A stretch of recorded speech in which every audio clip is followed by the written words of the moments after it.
पहाड़ी घाटी के किनारे एक छोटा सा कच्चा मकान है। पास से ही नदी बह रही है। रात का अंधेरा घिर चुका है। मीरा दूसरों के घरों में दिन भर मजदूरी करके थकी हारी लौटती है। वह बरामदे में देखती है कि उसका छोटा भाई कबीर अकेले गुमसुम बैठा है। अरे कबीर, तुम इतनी रात गए यहाँ बाहर क्या कर रहे हो? देख नहीं रहे चारों तरफ कितना अंधेरा और ठंड हो गई है। तुम्हें इस समय घर के अंदर रहना चाहिए ना। अरे दीदी, मैं तो पूरा दिन घर के अंदर ही बंद रहता हूँ। अब और कितना अंदर रहूं? मुझे ऐसे यहाँ अकेले पड़े रहना बिल्कुल अच्छा नहीं लगता। इस घाटी और नदी की वजह से मैं उस पार जाकर गांव के दूसरे बच्चों के साथ खेल भी नहीं सकता। पूरा दिन अकेले रहते रहते मैं बुरी तरह ऊब जाता हूँ दीदी। तुम्हारी बात भी सही है कबीर, लेकिन अब हम क्या कर सकते हैं? ऊपर वाले ने हमारा जीवन इसी नदी किनारे लिखा है। बस तुम थोड़ा सब्र रखो। जब तुम बड़े हो जाओगे ना, तब खुद ही अकेले नदी के उस पार चले जाना। अभी तुम बहुत छोटे हो और इस दुनिया में मेरा एकमात्र सहारा भी तुम ही हो। अगर तुम्हें कुछ हो गया तो मेरा क्या होगा? इसलिए अभी के लिए घर के अंदर ही रहा करो। हाँ ठीक है कबीर, तुम थोड़ी देर यहीं बाहर बैठो। मैं अंदर जाकर हाथ मुंह धोकर आती हूँ। मीरा अंदर चली जाती है। कबीर बरामदे में अकेला बैठा रहता है और नदी के बहते पानी को देखते हुए खुद से बड़बड़ाने लगता है। पता नहीं मैं कब बड़ा होऊंगा ताकि नदी के उस पार भी जा सकूं। यहाँ अकेले अकेले रहकर अब मुझे बहुत घुटन होने लगी है। दीदी भी मुझे यहाँ अकेला छोड़कर दिन भर काम पर निकल जाती हैं। कल से तो मैं दीदी को भी काम पर जाने नहीं दूंगा। उन्हें भी मेरे साथ यहीं घर पर रहना पड़ेगा। अकेले यहाँ दिन भर रहकर कैसा लगता है, जरा उन्हें भी तो पता चलना चाहिए। इतने में मीरा अंदर से गरम चाय लेकर बाहर आती है। अरे कबीर, और कितनी देर बाहर बैठा रहेगा रे? चल अब घर के अंदर आ जा। मैं हम दोनों के लिए चाय बनाकर लाई हूँ। अरे दीदी रुकिए ना। घर के अंदर ऐसा क्या रखा है जो आप मुझे बार बार अंदर बुला रही हैं? यहाँ बाहर बैठना मुझे अच्छा लग रहा है। मुझे थोड़ी देर और यहीं बैठने दीजिए। आप मुझे बार बार परेशान मत कीजिए। आप पी लीजिए चाय, मुझे अभी नहीं पीनी। कबीर भी आजकल बिल्कुल मेरी बात नहीं सुनता, बस अपनी मनमर्जी करता रहता है।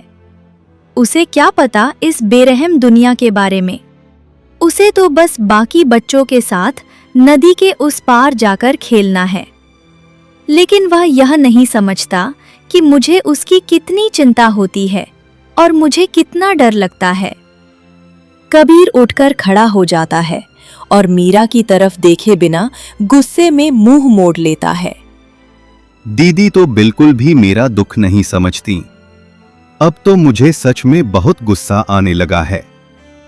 मैं जा रहा हूँ, थोड़ा नदी के किनारे किनारे टहल कर आता हूँ। कबीर गुस्से में अकेला ही नदी के किनारे किनारे अंधेरे रास्ते पर आगे निकल जाता है। कुछ देर बाद मीरा हाथ में चाय का कप लिए फिर से बाहर आती है, लेकिन बरामदे में कबीर कहीं दिखाई नहीं देता। वह घबरा जाती है। अरे, कबीर तो यहीं बैठा था। आखिर कहाँ चला गया यह लड़का? आजकल बिल्कुल अपनी दीदी की बात नहीं सुनता। मैं दिन भर काम करके थकी हारी घर आती हूँ, लेकिन इसे मेरी जरा भी चिंता नहीं होती। पता नहीं कबीर कब अपने घर और अपनी दीदी की भावनाओं को समझेगा। मीरा बहुत परेशान होकर अंधेरे में कबीर को ढूंढते हुए नदी के किनारे किनारे आगे बढ़ने लगती है। दूर जाकर उसे कबीर नदी किनारे अकेला टहलता हुआ दिखाई देता है। अरे कबीर, तुम इतनी रात को यहाँ तक क्यों आ गए? तुम्हें पता है मुझे तुम्हारी कितनी चिंता हो रही थी। तुम्हें तो अपनी दीदी की जरा भी परवाह नहीं है।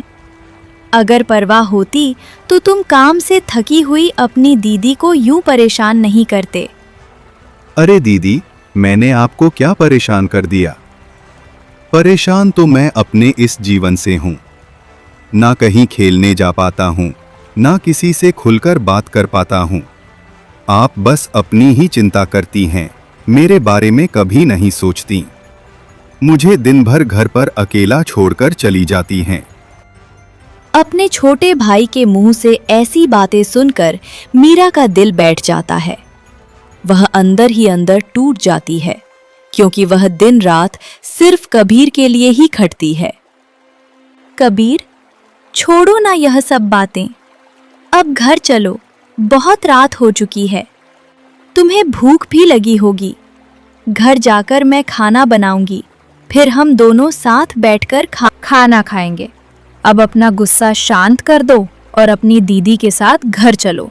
मीरा की बात सुनकर कबीर कुछ नहीं बोलता और चुपचाप मुंह फुलाए घर की तरफ अकेला आगे चलने लगता है। कबीर आगे निकल जाता है और मीरा भारी कदमों से उसके पीछे पीछे चलने लगती है। पता नहीं कबीर को हमारी परिस्थितियों का एहसास कब होगा और वो कब समझदारी से अपना जीवन जीना सीखेगा। अभी उसकी उम्र भी कम है, इसलिए उसका इन सब बातों में ज्यादा उलझना थैंक्स की नहीं है। खैर, वो घर की ओर आगे बढ़ गया है। अब मैं भी उसके पीछे पीछे चलती हूँ।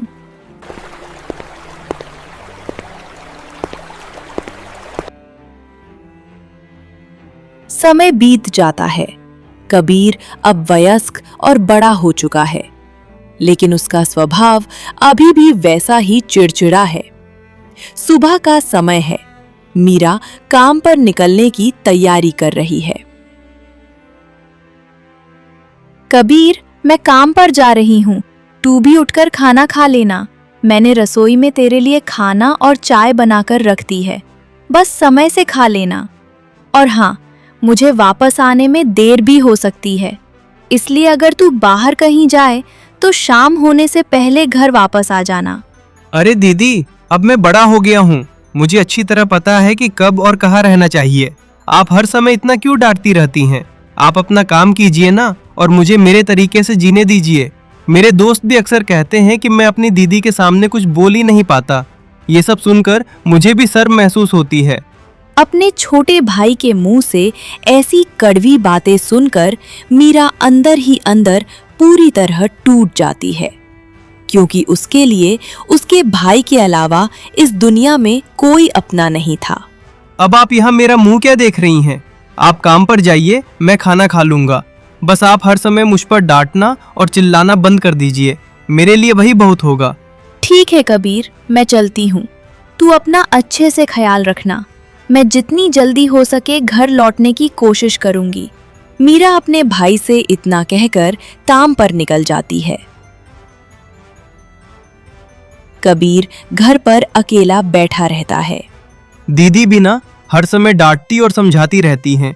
अब मैं बड़ा हो गया हूँ, मुझे अच्छी तरह पता है कि क्या करना चाहिए और क्या नहीं।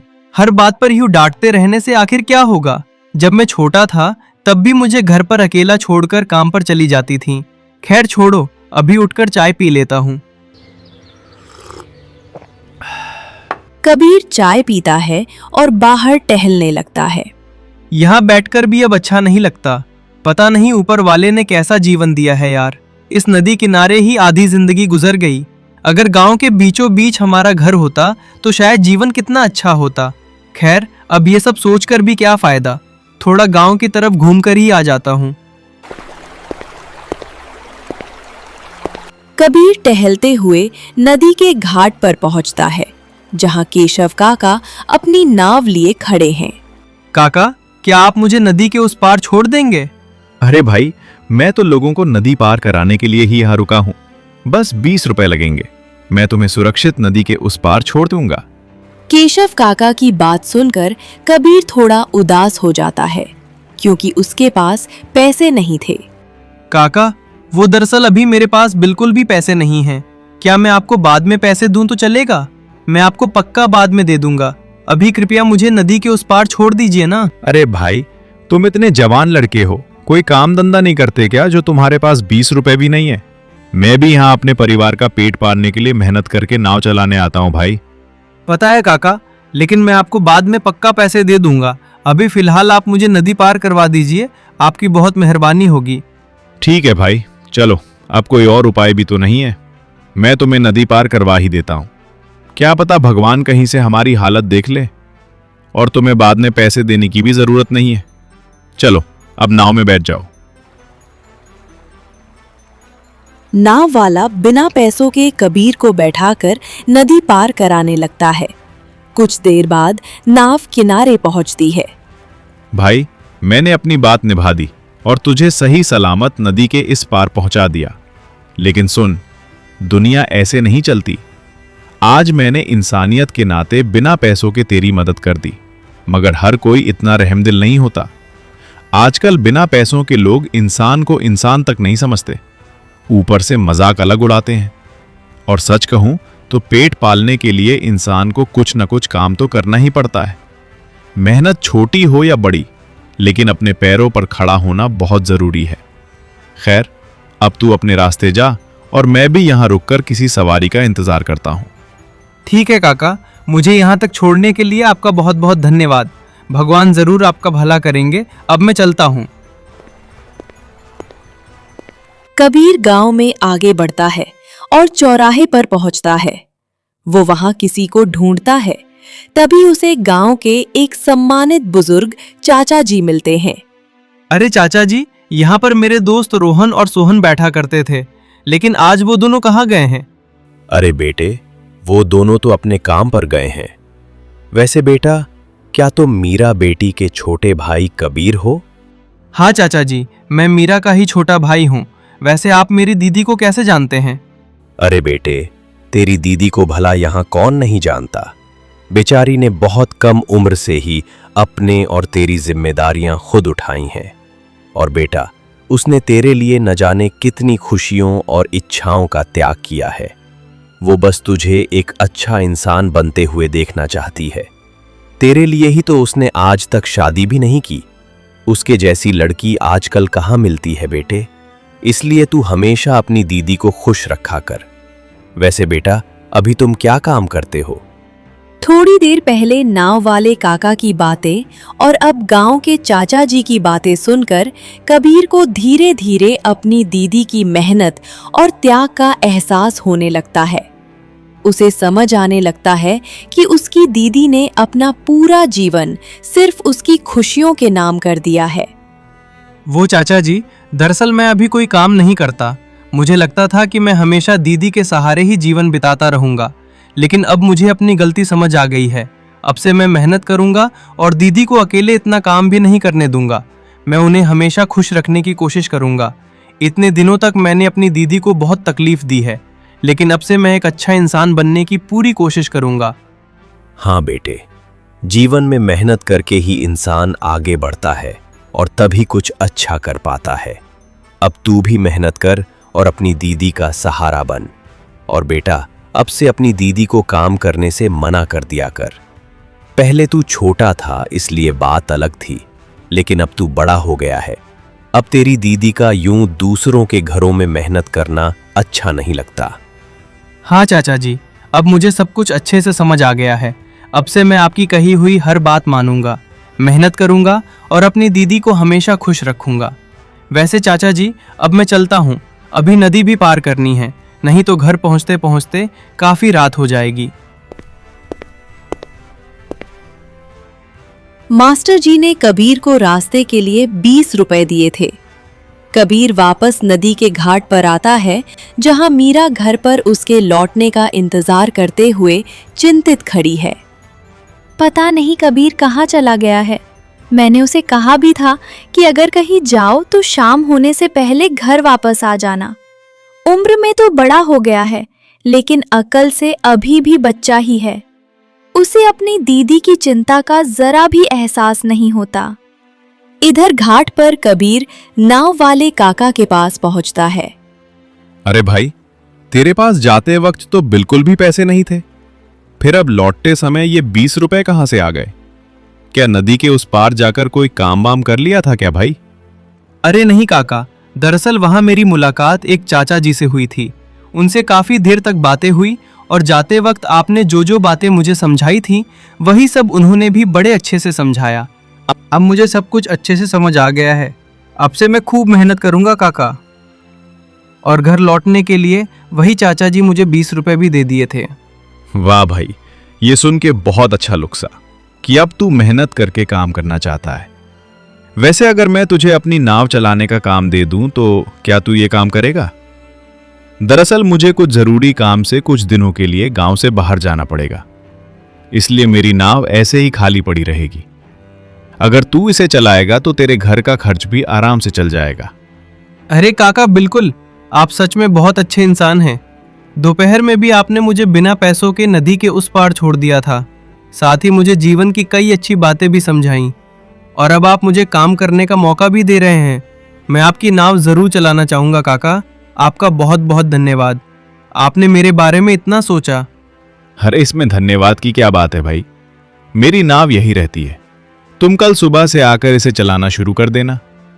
अब मैं भी घर चलता हूं और तुम भी अपने घर चले जाओ, क्योंकि रात काफी गहरी हो चुकी है। काका के जाने के बाद कबीर खुशी खुशी अपने घर की तरफ चल पड़ता है। घर पहुंचते ही देखता है कि मीरा बाहर ही खड़ी उसका इंतजार कर रही है। अरे दीदी, आप यहाँ बाहर क्या कर रही हैं? और क्या आज आप काम से जल्दी आ गईं? वैसे मुझे आपसे थोड़ी ज़रूरी बात भी करनी है, लेकिन यहाँ बाहर खड़े होकर बात करने से अच्छा होगा कि हम घर के अंदर जाकर आराम से बैठकर बातें करें। बात तो कर लेंगे, लेकिन तू इतनी देर तक कहाँ था? तुझे पता है मुझे कितनी चिंता हो रही थी। मैंने तुझे कहा था ना कि अगर कहीं जाओ भी तो शाम होने से पहले घर आ जाना, लेकिन तू तो कभी मेरी बात सुनता ही नहीं। तुझे मेरी जरा भी चिंता नहीं है। तू आज तक अपनी दीदी को समझ ही नहीं पाया। अपनी दीदी की ऐसी बातें सुनकर कबीर को बहुत बुरा लगता है, क्योंकि मीरा की कही हुई हर बात सही थी। दीदी, आप मुझे माफ़ कर दीजिए। आपने बिल्कुल सही कहा। मैंने बचपन से लेकर आज तक आपको बहुत परेशान किया है, लेकिन अब मुझे अपनी गलतियों का एहसास हो गया है और अपनी जिम्मेदारियों की भी समझ आ गई है। अब से मैं खूब मेहनत करूंगा, एक अच्छा इंसान बनने की कोशिश करूंगा और आपको कहीं भी काम पर जाने की ज़रूरत नहीं पड़ेगी। अब इस घर की सारी जिम्मेदारी मैं संभालूंगा। आप बस घर पर आराम से रहिए। मुझे ये जानकर बहुत अच्छा लगा कि तुझे अब सब कुछ समझ में आ गया है, लेकिन तूने जो कहा कि अब से तू काम करेगा, तो आखिर तूने कौन सा काम करने के बारे में सोचा है? दीदी, आज दिन भर मेरे साथ जो कुछ भी हुआ मैं आपको सब विस्तार से बताता हूँ। कबीर मीरा को केशव काका और नाव चलाने के बारे में सब कुछ विस्तार से बताता है। ये तो बहुत अच्छी बात है कबीर। मुझे आज बहुत खुशी हो रही है कि अब तू अपने पैरों पर खड़े होने के लिए तैयार है। चल, अब घर के अंदर चलते हैं। खाना भी बनाना है और मैं शाम से यहीं तेरे इंतजार में खड़ी हूँ। दोनों घर के अंदर जाते हैं। मीरा रसोई में जाती है और कबीर के लिए चाय लेकर आती है। कबीर, तुम अभी थोड़ा चाय पी लो। मैं खाना बना रही हूँ, इसलिए थोड़ा समय लगेगा। सोचा तब तक तुम्हें एक कप चाय ही दे दूं। हाँ दीदी, ठीक है। आप आराम से खाना बनाइए, कोई जल्दबाजी नहीं है। तब तक मैं चाय पी लेता हूँ। कबीर चाय पीते हुए मीरा को रसोई में काम करते देखता है। दीदी भी पूरा दिन काम करके थकी हुई घर आती हैं और फिर मेरे लिए खाने का इंतजाम करती हैं। अब मुझे उनकी तकलीफ और मेहनत समझ में आने लगी है, इसलिए अब से मैं ही घर का खर्च उठाऊंगा और दीदी घर संभालेंगी। उन्होंने मेरे लिए बहुत त्याग किया है। अब मेरी बारी है उनके जीवन में खुशियां लाने की। अरे कबीर, खाना बन गया है, तू रसोई में आ जा। दोनों साथ बैठकर खाना खा लेते हैं। हाँ दीदी, रुकिए, मैं अभी आता हूँ। कबीर रसोई में आता है और फिर दोनों भाई बहन साथ बैठकर सुकून से खाना खाने लगते हैं। अगली सुबह की शुरुआत होती है। चिड़ियों की चहचहाहट के बीच कबीर काम पर जाने के लिए तैयार होता है। मीरा उसके पास आती है।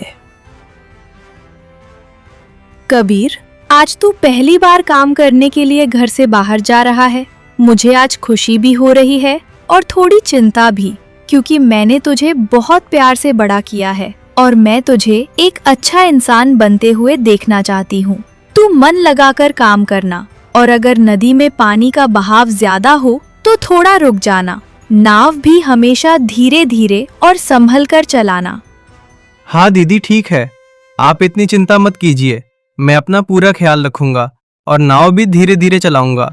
आप बस अपना ध्यान रखिए। अब से आपका काम सिर्फ घर संभालना है, बाकी बाहर की सारी जिम्मेदारी मैं निभाऊंगा। अच्छा, अब मैं निकलता हूँ।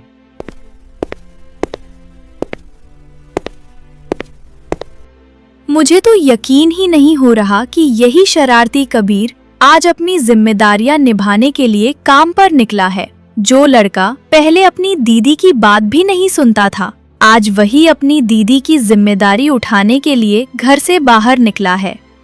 कबीर नदी घाट पर पहुंचता है और केशव काका की नाव को खोलकर तैयार करता है। अब बस सवारी आने का इंतजार है। आज मेरा पहला दिन है, इसलिए अगर अच्छी सवारी मिल जाए तो बहुत अच्छा होगा और मुझे सवारियों से अच्छे से बातचीत भी करनी होगी। नाव वाले काका ने मुझे ये काम करने का अवसर दिया है। मेरे लिए यह सच में बड़े भाग्य की बात है। तभी एक साधारण राहगीर वहां आता है।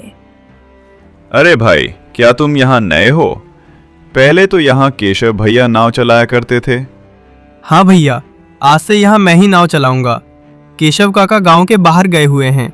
क्या आपको नदी के उस पार जाना है? भाई, मुझे नदी के उस पार जाना है, तो तुम मुझे नदी पार करा दो। ठीक है भैया, आप नाव पर बैठ जाइए। मैं आपको सुरक्षित आपकी मंजिल तक पहुंचा दूंगा।